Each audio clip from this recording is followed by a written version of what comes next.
এক ইমামের পিছনে নামাজ আদায় করতে পারে পৃথিবীর শ্রেষ্ঠ মসজিদ ক্যাসাব্ল্যাঙ্কা জামে মসজিদ। তারপরে জমিন শেষ, আটলান্টিক সাগর, বাহারুল কাহেল। সাহাবায়ে কেরাম নদীর কিনারে দাঁড়িয়ে দেখলেন মানুষ নাই, সবাইকে বলেন একটু পানিতে নামো, আমরা যতদূর যেতে পারি যাব। ফালইউবাল্লিগি শাহিদুল গায়বা, আল্লাহর পয়গম্বরের কথা। এই যে মৌলানা হযরত আল্লামা মৌলানা জুনায়েদ আল হাবিব সাহেব এখান থেকে ওয়াজ করে মুগদা যাবেন, মুগদা থেকে যাবেন আরেক জায়গায় গেন্ডারিয়া। প্রতিদিন দূরে, অনেক দূরে দূরে সিরতের দাওয়াত দিয়ে যাচ্ছেন। তো বকতের ইস্তেতাআত ওনারা গলা পর্যন্ত গেলেন, এরপরে গেলে ডুবে যাবেন। ওখানে যাওয়ার পরে বলতেছেন, আল্লাহ যতদূর তোমার জমিন ছিল তোমার পয়গম্বরের ফালইউবাল্লিগি শাহিদুল গায়বার দাওয়াত পৌঁছে দিয়েছি, এখন তো আর যেতে পারি না। লাউলা হাযিহিল বাহর লামাযিতু ফিল বিলাদ মুজাহিদান ফি সাবিলিক ওয়া উকাতিলু মান কাফারা বিকা। আমরা যদি ওই পারে যেতে পারতাম, নৌকা থাকতো, তাহলে ওই পারে গিয়ে তোমার কোরআনের দাওয়াত, তোমার নবীর রিসালতের দাওয়াত আমরা ওই পারে পৌঁছে দিতাম। এটা পৌঁছাতে গিয়ে যদি কেউ আমাদের দাড়ি ধরে টান দিত, উকাতিলু মান কাফারা বিকা, তার বিরুদ্ধে তলোয়ার ধরতাম। दस्त तो दस्त है दरिया भी न छोड़े हमने, बाहर जुल्मात में दौड़ा दिए घोड़े हमने। বলতেছেন আল্লাহ জমিনের 1 ইঞ্চি জমিন বাকি রাখি নাই, দরিয়ায় পর্যন্ত তোমার দাওয়াত দিয়েছি। একমাত্র সিরত রাসূল আল্লাহর পয়গম্বরের কালজয়ী আদর্শ আমরা যদি মেনে চলতে পারি, আমাদের হৃদয়ে জায়গা দিতে পারি, আমাদের ব্যক্তি জীবন, পারিবারিক জীবন, ব্যবসায়ী জীবন, সামাজিক জীবন, রাষ্ট্রীয় জীবনে যদি রসুলের আদর্শ সুন্নতকে ধরে থাকি, তাহলে বিজয় আমাদের হাতে আসবেই আসবে। সম্মানিত হাজরিন, সারা দুনিয়া ব্যাপী জাগরণ আসছে, সারা দুনিয়া ব্যাপী। আমাদের আর ভেদাভেদ করার টাইম নেই, একতলাপ থাকবে। আপনি এক মাদ্রাসার ফারেক, আমি আরেক মাদ্রাসার ফারেক। আপনি এক পীর সাহেবের মুরিদ, আমি আর পীর সাহেবের মুরিদ। আপনি জিকির বড় করে করেন, আমি জিকির ছোট করে করি। আপনি এক ইমাম সাহেবকে মানেন, আমি আরেক ইমাম সাহেবকে মানি।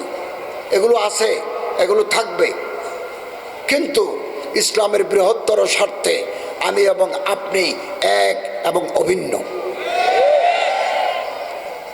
আলেমদের মধ্যে, মুসলমানদের মধ্যে একতলাপ, ইফতিরাক, দলাদলি, হানাহানি, বিবাদ তৈরি করার জন্য শত্রু তৈরি আছে। আসুন একে অপরের হাত ধরি, মানুষের গুণগুলো দেখি, দোষগুলো চশমপুষি করি। ফার্সিতে একটা কথা আছে, চশমপুষি, দেখেও না দেখার বান করা। আপনার দোষ, আমার দোষ, সবার দোষ আছে। দোষগুলো দেখবো না, গুণগুলো দেখব, দোষগুলো ইসলাহ করব। হযরত মুজাদ্দিদ আল ফসানি রহমতুল্লাহ আলাইহি, ওনার কিতাবের নাম মকতুবাত। মকতুবাতে লিখেছেন দিদে কুসুর, আল্লাহ যদি কোনো বান্দাকে দয়া করতে চান, নিজের দোষ নিজে দেখার তৌফিক দান করেন।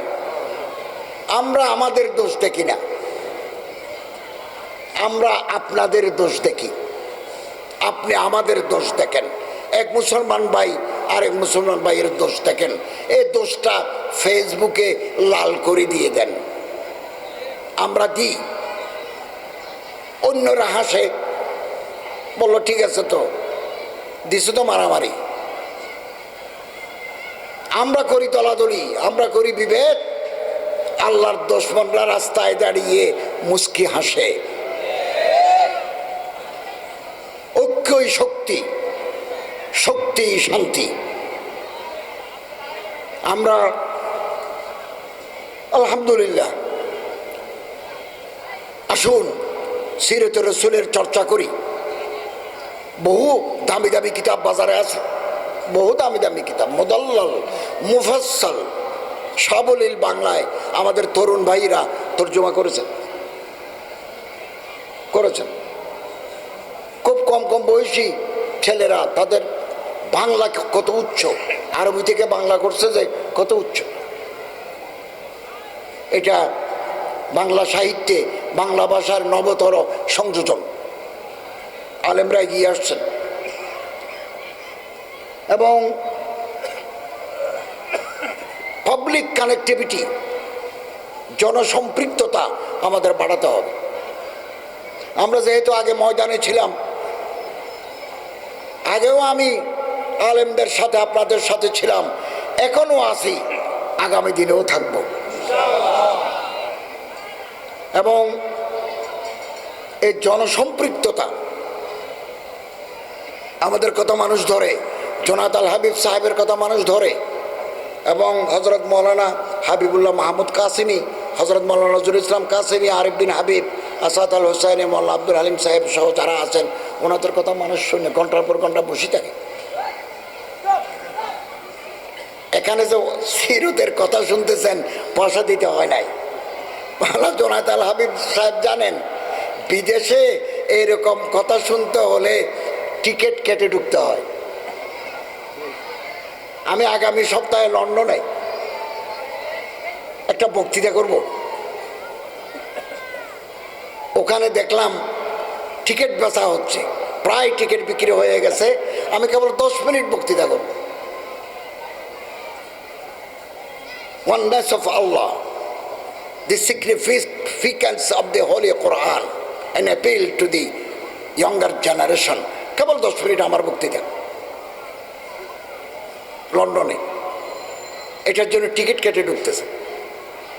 আলহামদুলিল্লাহ, আমাদের ওলামায়ে কেরাম বিনা টিকিটে চারিদিকে খোলা রাখছে, যত আসো, আসতে পারো, মাঠভর্তি হয়ে দাঁড়িয়ে থাকো। এটা বাংলার ঐতিহ্য, আলহামদুলিল্লাহ। সম্মানিত হাজরিন, আমরা একটা নূতন সমাজ, নূতন রাষ্ট্র ব্যবস্থার স্বপ্ন দেখি, যেটা সিরতের আলোকে হবে, খোলাফায়ে রাশিদিনের আলোকে হবে। একদিনে হয় না, মানুষ তৈরি করতে হয়, রেজাল্ট তৈরি করতে হয়। আপনারা জনগণের কাছে যান, জনসম্পৃক্ততা আরো বাড়ান। এখন তো আছে আলহামদুলিল্লাহ, আরো বাড়ান। বেশ কিছু এমপি যদি আগামী নির্বাচনে ব্রাহ্মণবাড়িয়া থেকে আমার ভাইকে, এরকম অন্যান্য জায়গা থেকে জনগণ যদি পার্লামেন্টে পাঠাতে পারে, তাহলে পার্লামেন্টে হকের কথা বলার লোক তৈরি হয়ে যাবে। আমি এই সরকারের 24 জনের ভিতরে একজন, বা একজন দিয়ে কাজ হয়, আলহামদুলিল্লাহ। আমি আমার মন্ত্রণালয় নিয়ে আসি, সবার সাথে বসে আমাদের কাজ করতে হয়। আগামী পার্লামেন্টে আমরা যাদের হাতে ক্ষমতা দিয়ে যাব, ওখানে যদি 5-7 জন আপনারা আলেম, আহলে আলম দিতে পারেন, সমাজের চেহারা পাল্টে যাবে। চিরদিন মাহকুম, চিরদিন মখলুব, চিরদিন মামুর থাকবো কেন?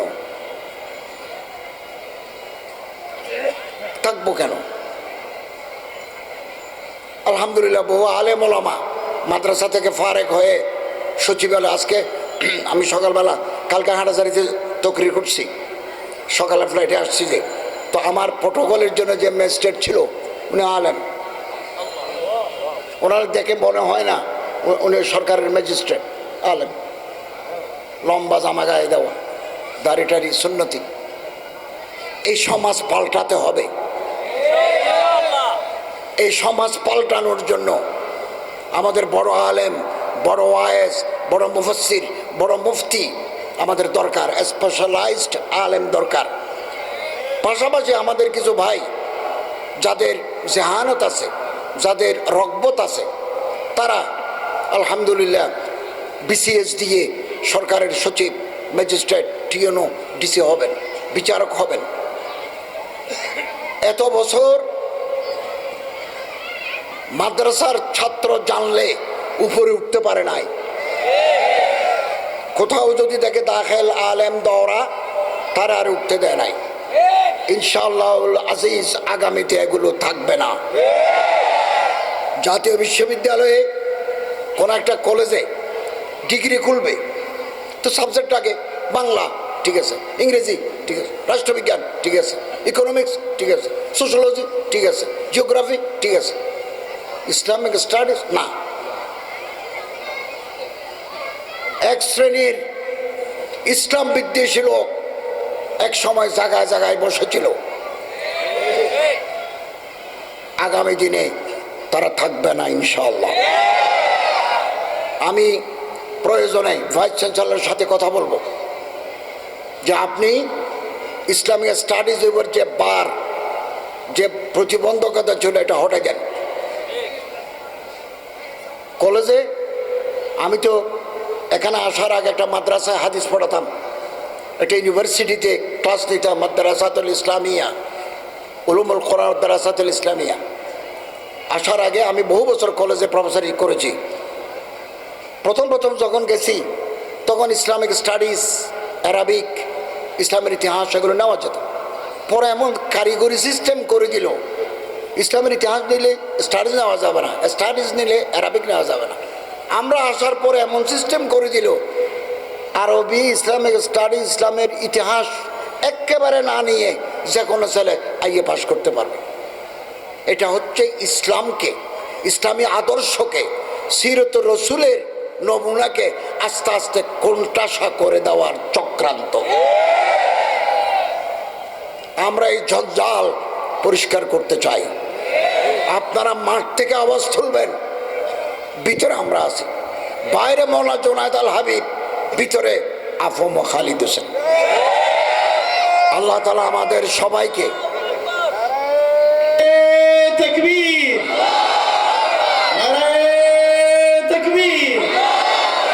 আল্লামা ডক্টর আফম খালিদ হোসেন, আল্লামা ডক্টর আফম খালিদ হোসেন জিন্দাবাদ, জিন্দাবাদ। সম্মানিত হাজরিন, আমরা আশাহত হব না। দুনিয়া উম্মিদ পর কায়েম হ্যায়, আশায় মানুষ বাঁচি থাকে। আজকে আমি প্রেস ক্লাবে এখানে আসার আগে ইবতেদায়ী মাদ্রাসার একটা কনফারেন্স করেছি। এই সমস্ত মাদ্রাসায় লক্ষ লক্ষ ছাত্র পড়ে, 15-20 বছর যাবত তারা লড়াই করে আসছে, তাতে এটা মঞ্জুরি দেওয়া হয় নাই। প্রাইমারি স্কুলে শিক্ষকদের ট্রেনিংয়ের জন্য আমাদের বাংলাদেশ সরকারের 50টা প্রাইমারি ট্রেনিং ইনস্টিটিউট আছে, কিন্তু ইবতেদায়ী মাদ্রাসা জন্য কোনো ট্রেনিং সেন্টার নেই। আমি মাননীয় শিক্ষা উপদেষ্টার কাছে একটা ডিউ দেব যে আপনি এগুলো বাস্তবায়ন করেন। ওনারা যদি দেখা করেন, সাক্ষাৎ করেন, আমি এই দিক ভিতর থেকে ওনাকে সাহায্য করব। আলজেরিয়ার রাষ্ট্রদূত আমার সাথে দেখা করতে আসবেন। কালকে সৌদি আরবের অ্যাম্বাসেডার আসবেন, আমার মিনিস্ট্রিতে আসবেন, দেখা করবেন। আলজেরিয়ার রাষ্ট্রদূতকে বলেছি যে আপনি আমাদের বিভিন্ন মাদ্রাসায় আরবি টিচার দেন। আলজেরিয়ার ভাষা আরবি এবং ফরাসি, ফরাসি মানে ফার্সি নয়, ফ্রেঞ্চ, আরবি ফরাসি। সানাকুঞ্জে গত বুধবারে সশস্ত্র বাহিনী দিবসের মিটিং ছিল ক্যান্টনমেন্টে। আমার সাথে আবার আলজেরিয়ার রাষ্ট্রদূতের দেখা হয়েছে। তিনি আমারে বললেন, আপনি যদি উদ্যোগ নেন, এদেশের কোনো মাদ্রাসা যদি রাজি হয়, তাহলে আমি আলজেরিয়া থেকে ভালো আরবি জানে মাদ্রাসার ছাত্রদের লোগা আল আর আদব বল আরবি শেখার জন্য প্রফেসর দেব। আমাদের কোনো মাদ্রাসা, তবে আপনি মেহমান আনবেন, ওনারা কি খায়, কোন মানের জায়গায় থাকে, এগুলো আগে থেকে একটু নিশ্চিত হতে হবে। বেতন দিতে হলেও দিবেন। ওনারা ওখানকার জামিয়ার ওস্তাদ, এখানে আসবেন, 6 মাস থাকবেন, 6 মাসের বেতন দিতে হবে। ওনারা এই পানি খাবেন না, মিনারেল ওয়াটার খাবেন, মিনারেল ওয়াটার দিতে হবে। ওনারা যেভাবে তবিয়তে খুলায় যেটা খেতে চায় এটা দিতে হবে। বাংলাদেশের কোনো মাদ্রাসা রাজি থাকেন, আমার ধর্ম মন্ত্রণালয় থেকে বিদেশি প্রফেসর আনি আরবি, কারণ আরবি হচ্ছে কোরআনের ভাষা, আরবি হাদিসের ভাষা, আরবি আমার দ্বীনের ভাষা। তা আল্লামুল আরবিয়া, হযরত ওমর বলছেন আরবি শিখো, এটাই তোমার দ্বীন। তুরস্ক থেকে আল মুআসসাসাতুদ দিয়ানা আমার সাথে দেখা করছেন, তারা বিভিন্ন বিশ্ববিদ্যালয়ে স্কলারশিপ দেন। আমি ওনাকে বলেছি আপনি কওমি মাদ্রাসায়ও আলিয়ার ছাত্ররা পাচ্ছে, বিশ্ববিদ্যালয়ের ছাত্ররা পাচ্ছে, কওমিদেরকেও আপনি দেন। তিনি রাজি হয়েছেন। রোহিঙ্গাতে কিছু ইমাম পাঠাবেন, আমরা একটা ইমামের দল চট্টগ্রাম সেন্টার থেকে রোহিঙ্গার ক্যাম্পে পাঠাবো। ওনারও আমি অনুরোধ করেছি, এই মাদ্রাসাগুলোতে খুব ভালো ভালো ছাত্র আছে, হালত বেশি ভালো নয়, আর্থিক অবস্থা ভালো নয়, আপনারা স্কলারশিপ দিবেন। তিনি সেটাও রাজি হয়েছেন। কওমি মাদ্রাসার সনদ, হাইয়াতুল উলিয়ার সনদ গত সরকারের আমরা পাইছি। এখন এইটা দিয়ে কি কি করা যায়, কার্যকারিতা কোথায়? আমি শিক্ষা উপদেষ্টার সাথে মুখে কথা বলেছি, আমি একটা ডিউ লেটার দেব যে আপনি ঢাকা বিশ্ববিদ্যালয়ের আরবি ইসলামিক স্টাডিজ অথবা মাদ্রাসার ছাত্র কামিল ফিল হাদিস, কামিল ফিল ফিকহ ইসলামী, কামিল ফিল লুগা, এই বিভাগ থেকে পাশ করে তারা যেই যেই জায়গায় খেদমত করতে পারে ওই জায়গায় কওমি মাদ্রাসার হাইয়াতুল উলিয়ার সনদে আফতাদেরকেও একই সুযোগ দিতে হবে। এটা আমি নোট দেব। এবং আজ সকালেও আমার সাথে ওয়াফাকুল মাদারেসের চেয়ারম্যান হযরত আল্লামা মাওলানা মাহমুদুল হাসান সাহেব জিদুল মালিকুমের সাথে ওনার মাদ্রাসা আমার কথা হয়েছে। ওনারা বাইরে থেকে চেষ্টা করবেন, ভিতর থেকে আমি চেষ্টা করে যাব। তো ইনশাআল্লাহ আজিজ আমরা দায়িত্বে থাকতেই এই কাজগুলো করে যেতে চাই। কেবল আপনাদের সহযোগিতা করা দরকার, আল্লাহর রহমত দরকার, আলেম ওলামাদের নজরে করম, সায়ায়ে আতিফত দরকার। আমরা মানুষ হিসেবে আমাদের ভুল হতে পারে, লগজিশাত হতে পারে, আপনারা আমাদের সংশোধন করবেন, পরামর্শ দিবেন। আল্লাহ না করুন, আল্লাহ না করুন, আমাদের অন্তর্বর্তীকালীন সরকার যদি কোনো কারণে ব্যর্থ হয়, দেশে কালো আঁধার নেমে আসবে, আপনারা রাস্তা দেখবেন না, কোনটা রাস্তা কোনটা খাল, অমাবস্যার অন্ধকার নেমে আসবে। আমরা চাচ্ছি transparently we will hand over power to the elected government after due course. এবং আমাদের চিফ অ্যাডভাইজার সাহেব বলেছেন নির্বাচনের গাড়ি, নির্বাচনের ট্রেন লাইনের উপর তুলে দিছি, এটা এখন চলবে, স্টেশনে পৌঁছতে যতক্ষণ সময় লাগে। দোয়া চাই আল্লাহ তাআলা যেন আমাদেরকে, এবং আমি দায়িত্ব নেওয়ার পরে আলহামদুলিল্লাহ ওয়াকফ প্রশাসন শত শত কেস জমি আছে। একটা ওয়াকফের মামলা 2026 সালে পড়লে আর একটা তারিখ পড়ে 2028 সালে। ইতিমধ্যে মাজার কমিটি, এই কমিটি, সেই কমিটি, ওনারা এগুলো বুক করেন।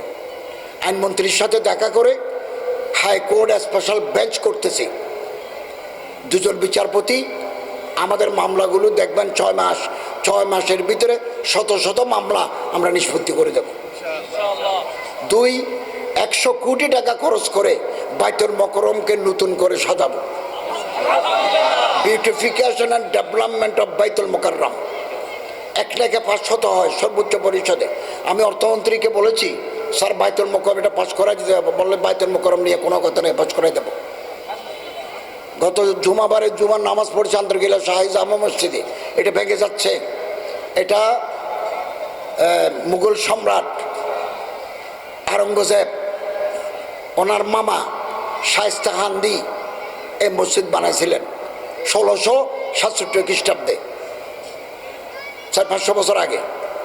এটাকে আমরা নতুন করে মদিনার মসজিদে নববীর আদলে নতুনভাবে তৈরি করব।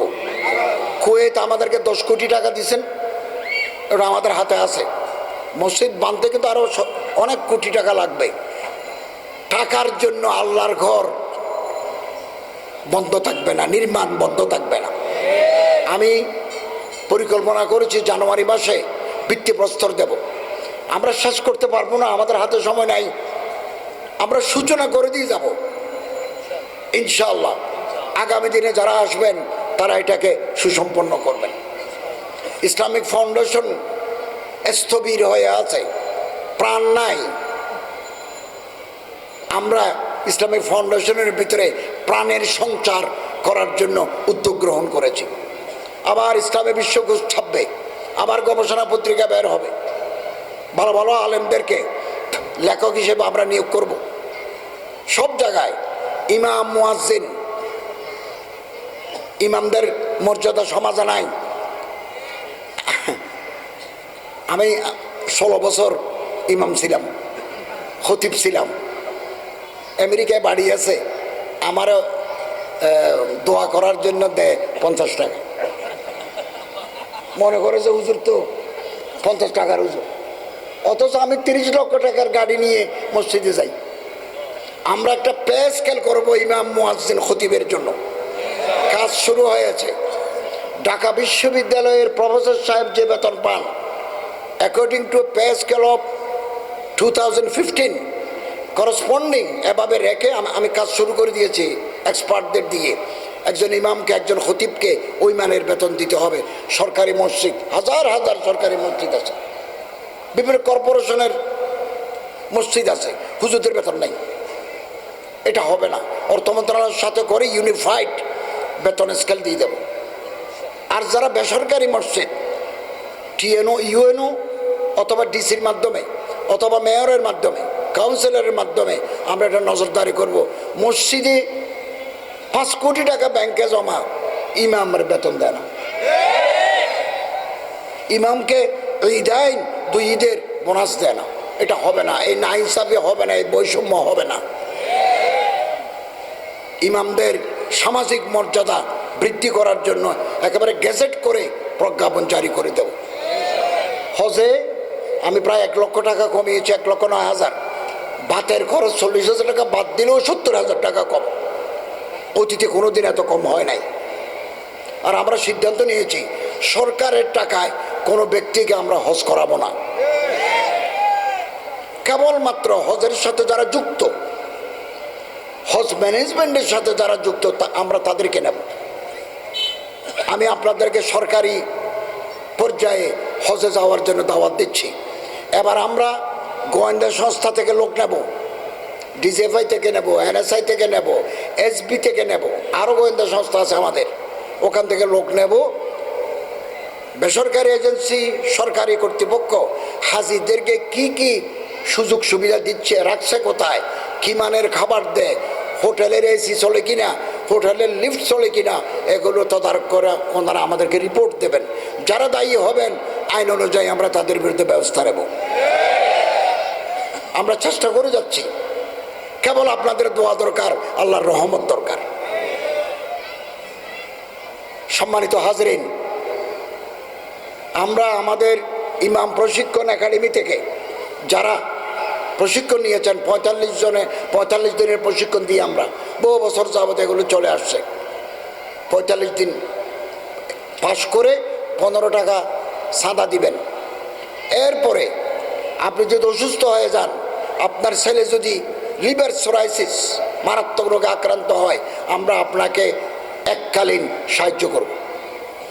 অথবা আপনি যদি মনে করেন ইমামতির পাশাপাশি ছোটোখাটো একটা ব্যবসা করবেন, সমস্ত অধিকাংশ নবী ব্যবসা করেছেন, বহু সাহাবী ব্যবসা করেছেন। আল্লাহ রাসূল সাল্লাল্লাহু আলাইহি ওয়াসাল্লাম বলেন, তিসআতুল আশরা মিনার রিজকাত তিজারা, টাকা পয়সা রোজগারের 10টা যদি পথ থাকে, 9টা পথেই ব্যবসা। শেখুল হাদিস আল্লামা জাকারিয়া রাহমাতুল্লাহ একটা কিতাব আছে, আমরা তো জানি ফজাইলে নামাজ আছে, ফজাইলে রোজা আছে, ফজাইলে হজ আছে, ফজাইলে সাদাকাত আছে, ফজাইলে দরুদ আছে, আর একটা আছে ফজাইলে তাজারত। এটা চট্টগ্রাম থেকে অনুবাদ হয়েছি, আমি এটা ভূমিকা লিখে দিয়েছি, ফজাইলে তাজারত, ব্যবসার ফজিলত। তো কোনো আলেম, কোনো ইমাম সাহেব যদি ছোটোখাটো একটা ব্যবসা করতে চান, এই পুঁজিও আমরা দেব, এবং সুদ নাই, কর্জে হাসানা। আলহামদুলিল্লাহ আমরা যত কোটি টাকা বাজারে দিয়েছি, আদায়ের হার, ফেরত দেওয়ার হার 100%। কোনো ইমাম সাহেব, কোনো মুয়াজ্জিন সাহেব টাকা নিয়ে পালিয়ে যান নাই, আমাদেরকে ফেরত দিয়েছেন। এতে বোঝা যায় আলেমরা কত আমানতদার, ইমামরা এই দেশের প্রতি, এই রাষ্ট্রের প্রতি কত মায়া মোহাম্মত রাখেন, যে টাকাগুলো নিছেন ওনারা কিস্তি করে ফেরত দিয়েছেন। আমরা আপনাদের পাশে আছি। এছাড়া আমাদের ইমাম মুয়াজ্জিন কল্যাণ ফান্ডে আরও বড় ফান্ড আছে। আমরা একটা পরিকল্পনা নিয়েছি, আমরা একটা মিনারেল ওয়াটার, গভর্নরসের, বোর্ড অফ গভর্নরসের মিটিং আছে, মিটিংয়ে এটা আলোচনা তুলব। মিনারেল ওয়াটার, আমরা প্রত্যেকে তো পানি খাই, বোতলের পানি খাই। তো আমরা একটা ফতুল্লা, নারায়ণগঞ্জের ফতুল্লা একটা বোরিং করেছি। ওখান থেকে যে পানি উঠলো, পানি এগুলো ভালো নয়। গাজীপুরের শ্রীপুরে আমরা খুব ভালো পানি পেয়েছি, ক্লাস 1 পানি পেয়েছি। এটাকে একটু ট্রিটমেন্ট করে, রিসাইক্লিং করে আমরা মিনারেল ওয়াটারে পরিণত করতে পারবো। আমাদের কিছু জায়গাও আছে। এবং আমি প্রাথমিকভাবে ভেবেছি এই বোতলের নাম দেব ইমাম। ইনশাল্লাহ শুরু করে দিতে চাই।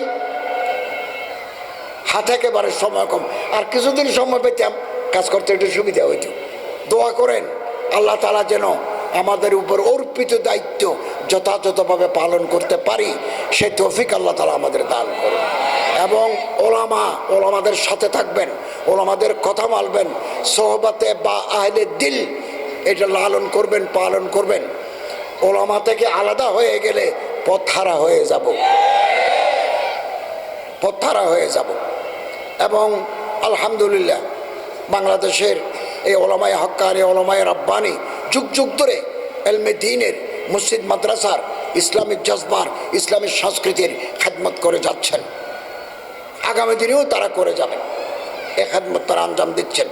এই দেশে 53 বছরে, এমনকি পাকিস্তানের 25 বছরে, পাকিস্তানের অনেক সময় আমরা দেখেছি, পাকিস্তানের 25 বছর, বাংলাদেশের 53 বছরে, এই বাংলাদেশে যখনই কোনো ফিতনা আল্লাহ রসুলের বিরুদ্ধে, আজমতে কোরআন, আজমতে সাহাবা, কেউ যদি আল্লাহ রসুলকে গালি দেয়, নাউজুবিল্লাহ, উস্কানি দেয়, অথবা নাজায়েজ কথা বলে, ওলামায়ে কেরাম ময়দানে ঝাঁপিয়ে পড়েছেন। কখনো ঘাম দিয়েছেন, কখনো রক্ত দিয়েছেন। এই দেশের ওলামাদের ঐতিহ্য আছে, সেই ঐতিহ্য আমাদের লালন করতে হবে। আল্লাহ তাআলা তৌফিক দান করুন, আমিন।